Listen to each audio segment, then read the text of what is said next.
قیامت کے نزدیک ایک ایسا وقت آئے گا جب پوری دنیا میں ہر طرف کفر کا بول بالا ہوگا۔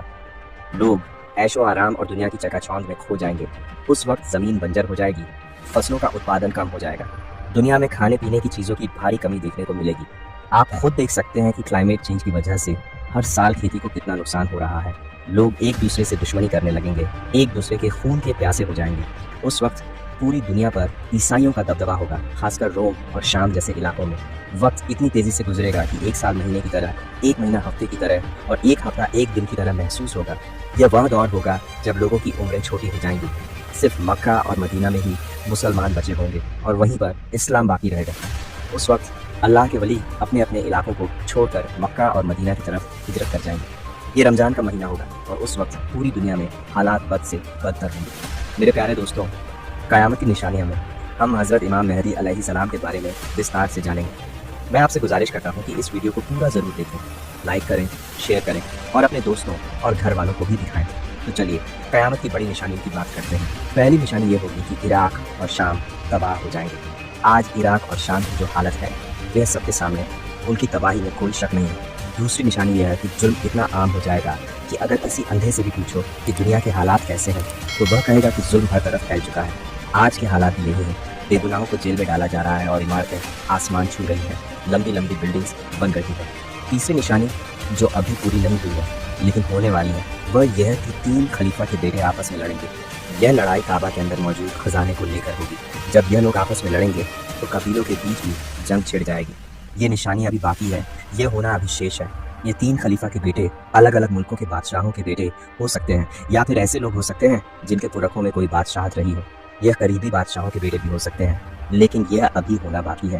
اس کے بارے میں صحیح اندازہ لگانا مشکل ہے کیونکہ حالات ایسے ہیں کہ جنگ کبھی بھی بھڑک سکتی ہے۔ جیسے ہی یہ نشانی پوری ہوگی یہ لوگ کعبہ کے خزانے کو لے کر جنگ کریں گے۔ یہ خزانہ کعبہ کے نیچے دفن ہوگا، لیکن حدیث میں اس کے بارے میں صاف طور پر کچھ نہیں کہا گیا۔ یہ لوگ جنگ تو کر لیں گے لیکن اس خزانے کو نکال نہیں پائیں گے۔ ایک حدیث میں حضور صلی اللہ علیہ وسلم نے فرمایا کہ نبوت اللہ کی مرضی تک اس دنیا میں رہے گی۔ جب تک اللہ چاہے گا میں اس دنیا میں رہوں گا، اور جب اللہ چاہے گا میں اس دنیا سے چلا جاؤں گا۔ میرے بعد، نبوت کے بعد خلافت راشدہ قائم ہوگی۔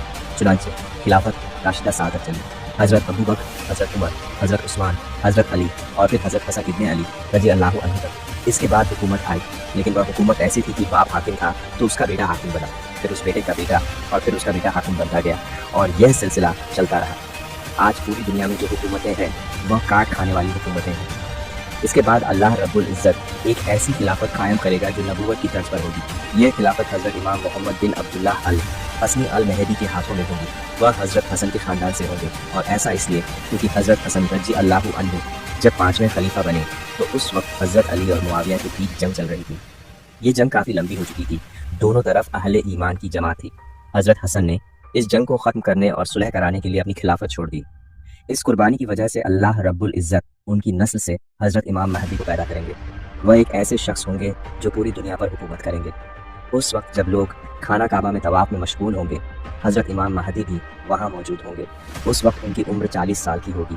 ان کا اصلی نام محمد ہوگا اور ان کے والد کا نام عبداللہ ہوگا۔ ان کی ناک پتلی اور بلند ہوگی، ان کا چہرہ نورانی اور روشن ہوگا، ان کا رنگ عربیوں جیسا ہوگا، ان کے دائیں گال پر ایک تل ہوگا، ان کی سیرت حضور صلی اللہ علیہ وسلم جیسی ہوگی، ان کے مزاج میں سخاوت، رحم اور کرم بے پناہ ہوگا۔ امام مہدی علیہ السلام کو اولیاء پہچانیں گے اور ان کی تلاش کریں گے۔ یہ اولیاء دنیا کے الگ الگ ملکوں سے آئیں گے جو حج کے موقع پر مکہ میں ہوں گے۔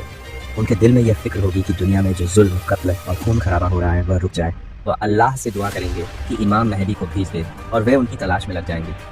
امام مہدی مدینہ میں اس خون خرابے کو دیکھیں گے، لیکن انہیں خود نہیں پتا ہوگا کہ وہ مہدی ہیں۔ وہ مکہ کی طرف پناہ لیں گے اور وہاں قیام کریں گے۔ انہیں پتہ چلے گا کہ کچھ علماء ان کی تلاش کر رہے ہیں جن کا نام محمد اور والد کا نام عبداللہ ہو۔ انہیں ڈر لگے گا کہ کہیں یہ لوگ مجھے نہ پکڑ لیں، تو وہ ڈر کے مدینہ واپس چلے جائیں گے۔ لیکن یہ علماء بھی مدینہ پہنچ جائیں گے اور امام مہدی کو پتہ چل جائے گا کہ یہ لوگ مجھے تلاشتے تلاشتے مدینہ آ گئے۔ وہ پھر ڈر کے مکہ واپس آ جائیں گے۔ جب وہ مکہ پہنچیں گے تو یہ علماء بھی مکہ آ جائیں گے۔ اس وقت امام مہدی کعبہ کی دیوار سے چپک کر دعا کر رہے ہوں گے۔ یہ علماء ان کے پاس پہنچیں گے اور کہیں گے آپ ہی امام مہدی ہیں، آپ بیعت کیجیے۔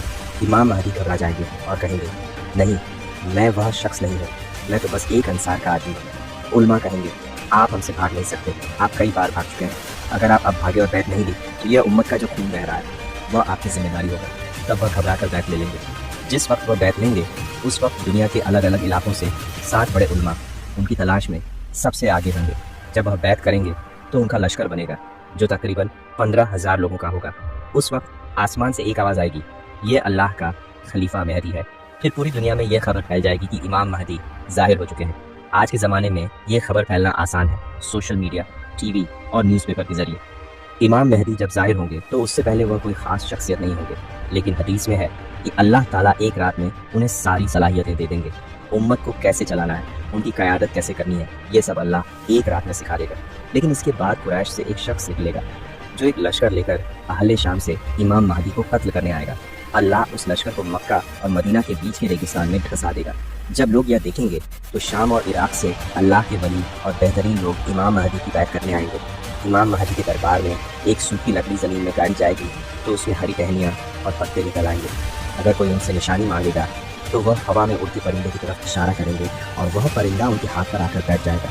बनी इज़राइल की तरह उनके लिए दरिया फट जाएगा। उनके आने से ज़मीन अदल और इंसाफ से भर जाएगी जो पहले जुल्म से भरी थी। हर तरफ इंसाफ होगा। ज़मीन और आसमान के लोग उनसे खुश होंगे। आसमान अपनी सारी बारिश बरसा देगा और ज़मीन अपनी सारी पैदावार निकाल देगी। यहाँ तक कि जिंदा लोग तमन्ना करेंगे कि काश उनके पहले जो लोग ठंडी में मर गए वह ये हालात देख पाते। हर तरफ खुशहाली होगी, अमन और शांति का माहौल होगा, जुल्म और सितम का खात्मा हो जाएगा। हर कोई संतुष्ट होगा, किसी को किसी चीज़ की ज़रूरत नहीं होगी। उस वक्त इमाम महदी का साथ देने के लिए खुरासान से काले झंडे लहराते हुए एक फ़ौज निकलेगी। ये फ़ौज इमाम महदी के लश्कर के साथ मिल जाएगी। आज के दौर में खुरासान के इलाके में Iran, Afghanistan, Tajikistan, Turkmenistan, Uzbekistan और पाकिस्तान के कुछ हिस्से शामिल हैं। खुरासान का ज़्यादातर इलाका पहाड़ी और रेतीला है। यह दुनिया की अय्याशी से दूर है। यहाँ के लोग दुनिया की मोहब्बत से दूर रहते हैं क्योंकि जो लोग मरने से डरते हैं वह जंग नहीं लड़ सकते। खुरासान से काले झंडे लेकर जो फ़ौज निकलेगी वह आज के हालात के मुताबिक अफगानिस्तान से हो सकती है, क्योंकि अफगानिस्तान में आज इस्लामी कानून के मुताबिक हुकूमत है। अफगानिस्तान ही वह मुल्क है जिसके पास खोने को कुछ नहीं है। आज के हालात को देखते हुए लगता है कि यह फ़ौज अफगानिस्तान से ही निकलेगी। जब खुरासान की फ़ौज इमाम महदी के लश्कर के साथ मिलेगी तो मुसलमान पूरी दुनिया को फतह कर लेंगे। मुसलमानों की हुकूमत पूरी दुनिया पर होगी। नबी पाक सल्लल्लाहु अलैहि वसल्लम ने फरमाया कि रोमन दमिश्क नाम की जगह पर जमा होंगे। मुसलमान की जंग की तैयारी करेंगे और मदीना से रोमनों के खिलाफ फ़ौज भेजेंगे। ये दोनों फ़ौजें आपस में जंग करेंगी। रोमन मुसलमानों से कहेंगे हमारे रास्ते से हट जाओ ताकि हम दूसरे ग्रुप से लड़ सकें। ये ग्रुप मुसलमानों ने पहले से कैप्चर कर लिया होगा, लेकिन मुसलमान इनकार कर देंगे और अपने भाई मुसलमानों के साथ खड़े रहेंगे। वह रोमनों के खिलाफ जंग करेंगे और ऐसी जंग होगी जो पहले कभी नहीं देखी गई। यहाँ तक कि अगर कोई परिंदा उनके ऊपर से गुजरे तो उसे बैठने की जगह नहीं मिलेगी। इतने बड़े पैमाने पर कत्लेआम होगा कि 100 में से सिर्फ एक आदमी जिंदा बचेगा। इस जंग में मुसलमानों के 3 हिस्से होंगे। एक हिस्सा डर कर भाग जाएगा जिसे अल्लाह कभी माफ़ नहीं करेगा। दूसरा हिस्सा शहीद हो जाएगा जो अल्लाह की नज़र में सबसे बेहतरीन शहीद होंगे। तीसरा हिस्सा जंग जीत जाएगा और कुछ दिन दुनिया को फतह कर लेगा। जंग खत्म होने के बाद जब मुसलमान माले गनीमत में मशगूल होंगे तो शैतान पुकारेगा कि दज्जाल ने तुम्हारे घरों में तुम्हारी जगह ले ली है। इससे मुसलमानों में हंगामा मच जाएगा और वह बाहर निकलेंगे, लेकिन ये खबर झूठी होगी और इसका कोई फ़ायदा नहीं होगा।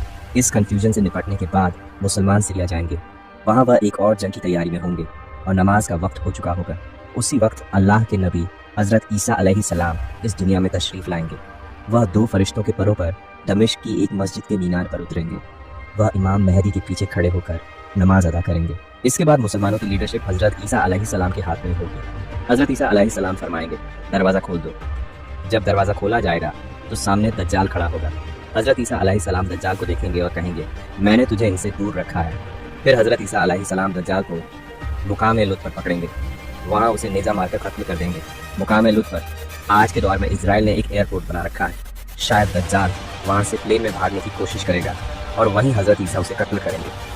दज्जाल की मौत के बाद मुसलमानों और यहूदियों के बीच एक जंग होगी। नबी करीम सल्लल्लाहु अलैहि वसल्लम ने फरमाया कि अगर कोई यहूदी पत्थर के पीछे भी छुपा होगा तो वह पत्थर बोल उठेगा, ऐ मुसलमान, मेरे पीछे एक यहूदी छुपा है, आकर इसे कत्ल कर दे, सिवाय बरकत के पेड़ के, क्योंकि यह यहूदियों का पेड़ है और इजराइल में यह बहुतायत में पाया जाता है। इसके कुछ वक्त बाद इमाम महदी अलैहिस्सलाम वफ़ात पा जाएंगे।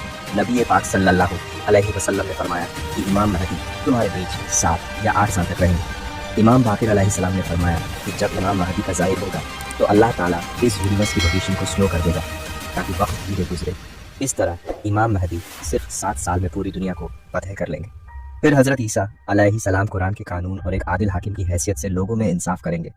वह क्रॉस को तोड़ देंगे, खंजीर को मार डालेंगे और जिज्या लागू करेंगे। इसके बाद याजूज माजूज की एंट्री होगी।